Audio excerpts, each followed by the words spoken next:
Who even cares about the Epstein files? Like, the Dow is up to 50,000. Because Donald Trump, the Dow right now is over.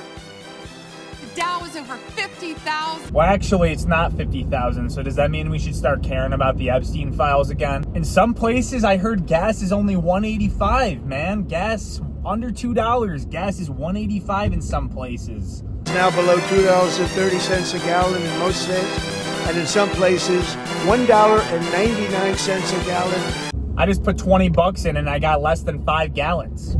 Not all of us are dumb MAGA drones. We're not all just gonna listen to your propaganda and just automatically believe it. It's absolutely ridiculous. Hi, welcome back to Americans Under God YouTube channel. My name's Rich Donahue and I am an American patriot. I identify as an independent. Because how can you identify with either of these political parties? I mean, they're just absolutely atrocious. One of the political parties wants you to donate all of your money to humanitarian causes and globalism, and they think socialism is the best cause of action instead of an open market. And then the other party has an allegiance to Israel, where we can just fund their wars and their genocides and use their crappy intelligence. Honestly, if you identify as a Republican or a Democrat in 2026, I know where you stand. It's honestly just getting to the point now where I'm like, I'm so done with the whole political theater. Like, all respect to Megyn Kelly, but she still identifies as a Republican. She still says that she's gonna vote Republican no matter what. That's the problem. They can just take advantage of us however they like, and we're not gonna do anything about it. And it's not just a Republican thing either, it's the Democrats too. I know my teachers might say that it's not. They're like, well, one side's a lot worse than the others,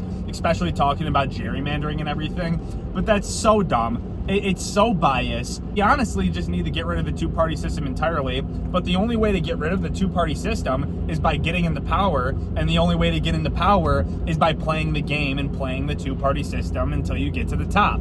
And at that point, you took all the PAC money, you took all the special interest money, and we're just screwed. So, I mean, I don't see a world where in the next couple of years we can get rid of PACs and special interests, but if we can do that by 2032, it would be overwhelmingly positive for the American people. I know on this channel we talk about the 2028 election a lot because it is going to be a very big election, but I think the 2032 election is just going to be as big. During the 2028 election cycle, I think one of the main talking points is going to be Israel and foreign policy and affordability, like 2024. But I think honestly in 2028, it's going to be more Israel than affordability and everything. Obviously, everyone's super mad about the home front, but also foreign policy and on both sides, allegiance to Israel is at an all-time low. So I think that's going to be one of the main things and how people are going to handle that alliance. But in 2032, I think a lot of people are going to be talking about reform on Social Security, reform on healthcare, like Medicare, Medicaid, complete reform. Social Security doesn't even work anymore at this point.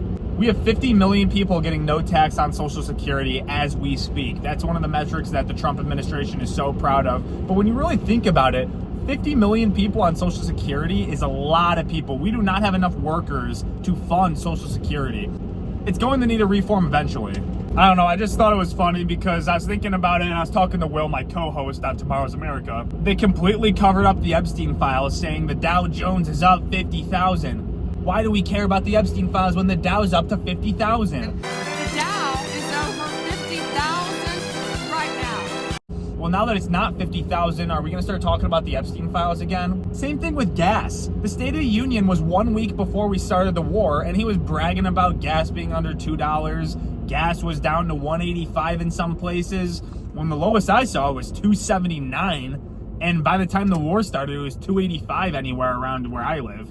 Well, I don't know. Maybe it's just me. Maybe everyone should be just focused on the Dow, you know? If you're really invested, even though less than half of the American citizens are invested in the Dow, you should be focused on the Dow because the Epstein files don't matter. The biggest blackmail and SA ring in the world doesn't matter, right? Like, why would that have any significance to what's going on today in politics? Like, what? Like, why would that matter, right? Yeah, okay. Like, comment, and subscribe. And if you're a real American patriot with actual real American values, like, comment, and subscribe. Your subscription matters. Thank you.